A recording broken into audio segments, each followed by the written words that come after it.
à l'exception des animaux, et la mise en place de transports collectifs obligatoires. L'esclavage fut aboli et 2 assemblées furent créées. La Haute Assemblée, où siégeaient les familles médiums.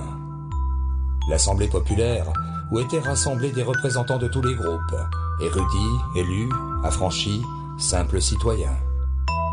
Le doyen était choisi par les 2 assemblées et dirigeait le pays.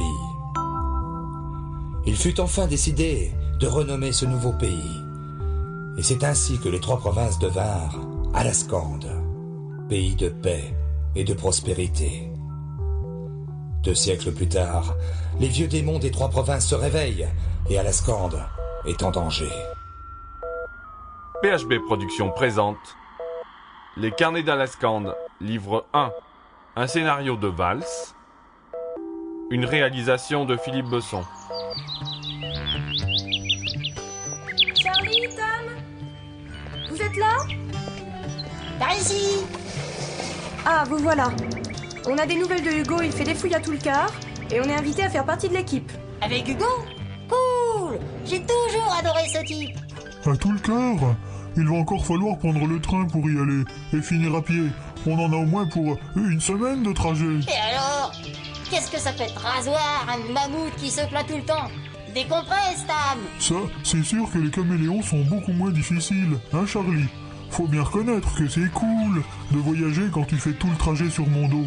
Sans compter que moi, je vais crever de chaud à tout le quart. J'ai encore ma fourrure d'hiver, et là-bas c'est un climat tropical. Bon, ça suffit, vous deux. De toute façon, j'ai déjà dit oui, donc pas de discussion.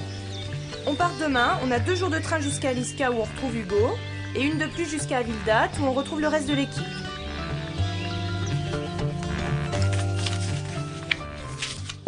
Oui, entrez.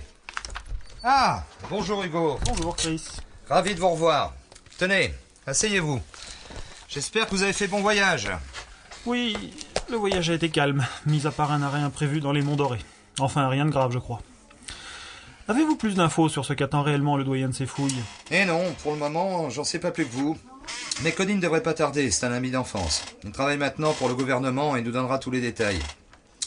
Avez-vous pu trouver des volontaires pour cette aventure? Oui, j'ai demandé à une de mes anciennes élèves de Curina de venir. C'est une fille formidable, très compétente. Même si elle travaille maintenant comme architecte paysagiste, elle m'assiste souvent pour des fouilles archéologiques. C'est une élue, elle s'appelle Pandira. Vous ferez sa connaissance à la gare tout à l'heure. Vous verrez, on ne peut pas la louper, son transnime est Tam, un mammouth. J'ai aussi pensé à Ange d'Urban, vous savez, l'éleveur de transnime. Il nous préparera les éléphants nécessaires pour notre transport jusqu'à tout le quart, et il nous accompagnera lui-même. Il doit déjà être en route pour Avilda. Salut Chris, désolé pour le retard, je crois qu'il y a encore eu un attentat dans le métro. Les rues sont bondées, les panthères ne sont pas plus rapides que les éléphants dans ce cas-là. Salut Cody, pas de problème. Je te présente Hugo Tokimam, le célèbre archéologue et directeur de Curina. Hugo, voici Cody Varan. Bonjour Hugo, ravi de faire votre connaissance. Enchanté, Cody. Alors c'est vous qui avez la clé du mystère.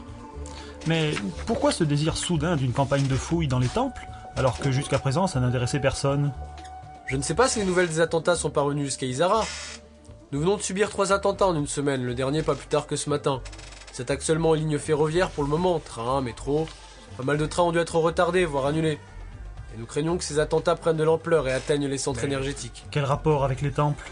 2 groupes d'opposants semblent pouvoir organiser ce type d'action. Les dissidents et les tsaristes. Les dissidents sont des militants jusqu'au boutiste. Pour le moment, ils n'avaient tenté aucune action violente. Ils réintègrent les anciennes villes et vivent en autarcie, pas d'électricité, pas de transport. Et tentent de nous convaincre de suivre leur exemple par des manifestations pacifiques. Mais c'est tout.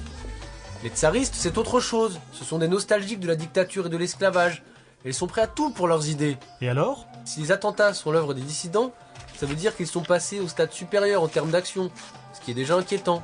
Mais si ce sont les tsaristes, c'est encore plus effrayant. Ça signifie qu'ils ont trouvé les moyens de mettre leurs menaces à exécution. Les secrets du tsariste ont disparu avec lui, lors de la révolte des énergies. Mais nous pensons qu'ils sont enfuis quelque part dans les temples. D'où les fouilles, et notre demande d'aide. Vous êtes le plus qualifié pour ces recherches, et vous aurez toutes les connaissances de Curina pour vous aider à décrypter ce que nous trouverons.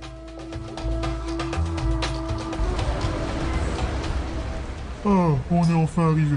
C'est la plaie ce voyage en train. Pas moyen de dormir tranquillement. Il y a toujours un éléphant qui ne la ferme pas. Salut Tam. Tu dormiras mieux en allant à Avildat.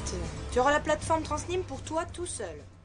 Pour continuer à écouter ce livre audio gratuitement, cliquez sur le lien dans la description et vous pourrez l'écouter en entier sans frais grâce à l'essai de 30 jours d'Audible.